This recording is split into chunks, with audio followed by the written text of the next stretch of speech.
दोस्तों नमस्कार, जय हिंद, जय भारत। नाम रमेश सिंह, ठगी पीड़ित जमाकर्ता परिवार तबजब संगठन। दोस्तों कुछ गुड न्यूज़, कुछ अच्छी जानकारी सहारा इंडिया कंपनी को लेकर के। दोस्तों जो अभी तक हमारी जो संगठन के माध्यम से जो लड़ाई चल रही थी, ठगी पीड़ित जमाकर्ता तबजब संगठन के माध्यम से जो लड़ाई चल रही थी, उसके जिस एक्ट को लेकर के, जिस कानून को लेकर के, उसमें विधिक रूप से अब जानकारी ली जा रही है और बर्थ एक्ट की जो धाराएं हैं वो उस एफआईआर में शायद दर्ज हो सकती हैं और जल्द ही इसकी संभावना भी है, क्योंकि विधिक जानकारी ली जा रही है। लेकिन दोस्तों जो लोगों से अभी मैं अनुरोध करूंगा, निवेदन करूंगा, जो लोग अभी तक हमारे चैनल को सब्सक्राइब नहीं किए हैं वो सब्सक्राइब कर लें। जिन लोगों ने सब्सक्राइब किया वो लाइक करें और कमेंट करें। तो एक बहुत बड़ी जानकारी निकल के बाहर आ रही है। जिस लड़ाई को एक काफ़ी लंबे समय से लड़ा जा रहा था, काफ़ी देखा जाए उस लड़ाई में एक अच्छा मोड़ आया है और अच्छी न्यूज़ है, अच्छी सूचना है। साहब महोबा से बर्थ एक्ट के तहत सहारा इंडिया कंपनी के खिलाफ मुकदमा पंजीकृत हो सकता है, जिसकी विधिक जानकारी ली जा रही है। और इसकी धाराएं, जैसे अक्सर मैं धाराओं की चर्चा करता हूं, जैसे चिटफंड की धारा 3 से लेकर 7 तक है। जैसे मैं जमा करता हित संरक्षण अधिनियम 2016 की बात करता हूं, तो इसकी धारा आप समझ ही रहे हो, ये वित्तीय अधिष्ठान जमा करता हित संरक्षण अधिनियम 2016। और जब मैं बर्थ एक्ट की बात करता हूं तो बर्थ एक्ट की जो धाराएं हैं 21 से लेकर 26 तक है, और अमाउंट कितना है उसी के हिसाब से इसकी धाराएं सम्मिलित की जाएंगी।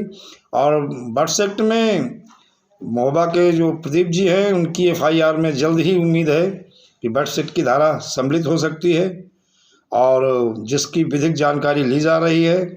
और ये बहुत बड़ी खुशखबरी होगी सहारा इंडिया के लिए। जैसे एफआईआर बर्थ एक्ट में जैसे दर्ज हो जाएगी, उसकी धाराएं उसमें लगा दी जाएंगी, वो विधि सम्मत तरीके से जो निर्देशित न्यायालय है वो निर्देशित न्यायालय में एफआईआर की कॉपी और अपने भुगतान का दावा पेश करेंगे।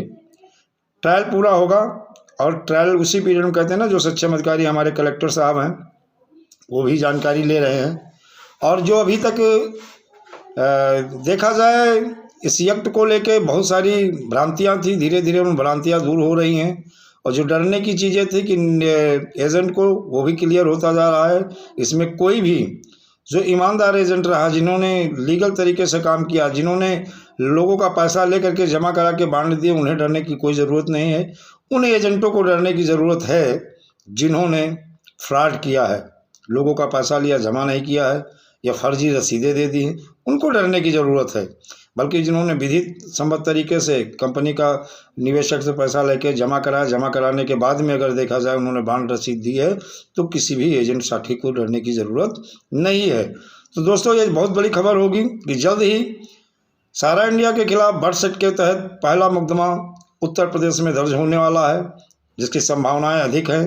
विधिक तरीके से उसकी जानकारी ली जा रही है इस एक्ट की, और वो भी जो निकल के आ रहा, बहुत अच्छी चीज़ें निकल के आ रही हैं। बहुत सारी ऐसी तस्वीरें जो मैं कह रहा था कि जल्द ही इनकी जो अभी भ्रांतियां हैं, जो तस्वीरें अभी धुंधली सी दिख रही थी, वो धीरे धीरे सारी तस्वीरें साफ होती जाएंगी और डरने की किसी को कोई ज़रूरत नहीं है दोस्तों। लेकिन एक ही चीज़ है, जब कोई अच्छी खबर आती है तो आप लोग बहुत खुश हो जाते हो, और जब कोई वैसी खबर आती है तो आप लोग निगेटिव हो जाते हो। दोस्त ये जंग है, और उनके खिलाफ है जो ठगों के खिलाफ है, जो लुटेरों के खिलाफ है, और जो बहुत बड़ा स्कैम किए हैं, इन मास्टरमाइंड के खिलाफ है।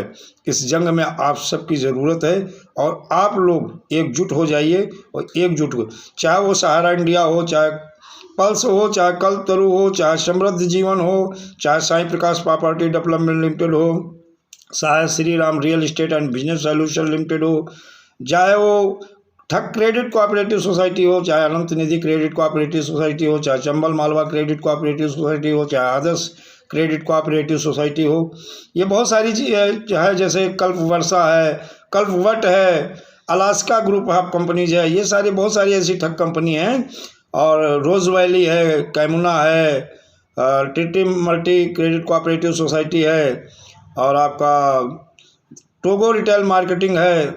इस तरह से बहुत सारी ठग कंपनी, ठग क्रेडिट कोऑपरेटिव सोसाइटी, जिनका मैं नाम नहीं ले पा रहा हूँ, तो वो सारी, चाहे कोई ठग कंपनी हो या ठग क्रेडिट कोऑपरेटिव हो, सोसाइटी हो, इनके सारे लोगों को एकजुट होकर के एक मंच पे और एक सुर में एक ही लक्ष्य, एक ही टारगेट, बर्ड्स एक्ट यानी the binding of unregulated deposit scheme 2019 यानी एक्ट 20, जिसे हम लोग शॉर्टकट में बर्ड्स एक्ट कह देते हैं, हिंदी में अनियमित जमा योजना पाबंदी कानून सन 2019 बोलते हैं। तो दोस्तों जल्द ही आप लोगों को ये खुशखबरी मिल जाएगी और उम्मीद है जल्द ही मिलने वाली है। और आप लोग अब सक्रिय हो जाइए, एकजुट हो जाइए और निरंतर आप जो अपने संगठन को, अपने परिवार को बड़ा करें। और मैंने एक पहले भी बात कही थी, जैसे आप लोग एकजुट हो जाओगे, एक मंच पे आ जाओगे और एक ही बात करोगे, और जब तक सरकार के ऊपर प्रेशर दबाव नहीं होगा तब तक कुछ अच्छा होने वाला नहीं था। लेकिन कहीं ना कहीं विधि सम्मत तरीके से जो लड़ाई लड़ी जा रही है, आप लोग जो एकजुट हो रहे हो, आपके इस संगठन को, आपको संगठित होते हुए देख के ठगों में तो डर भय आई है, साथ में सरकार की भी जो आराम चैन की नींदें सो रहे थे, उनकी नींदें भी आराम होना शुरू हो गई हैं। और जल्द ही इसी संगठन के माध्यम से, इन्हीं आप सबके एकजुट होने की वजह से जल्द ही सरकार आपके पक्ष में कोई ना कोई फैसला ले सकती है। लेकिन आपको आराम नहीं करना है, अब ज़्यादा से ज़्यादा सक्रिय होकर के मिशन भुगतान भारत यात्रा सत्याग्रह की दूसरी कड़ी को सफल बनाना है। दोस्तों वीडियो अच्छा लगे तो लाइक करें, सब्सक्राइब करें, क्योंकि वीडियो को ज़्यादा लंबा नहीं करेंगे। नेक्स्ट कुछ और अच्छी जानकारी, कुछ और क्रेडिट कोऑपरेटिव संबंधित या अन्य कंपनियों के संबंधित नेक्स्ट आपको जानकारी देंगे, और जैसे ही जो हमारे पास जानकारी आएगी आपको उपलब्ध कराएंगे। दोस्तों जय हिंद, जय भारत, वंदे मातरम।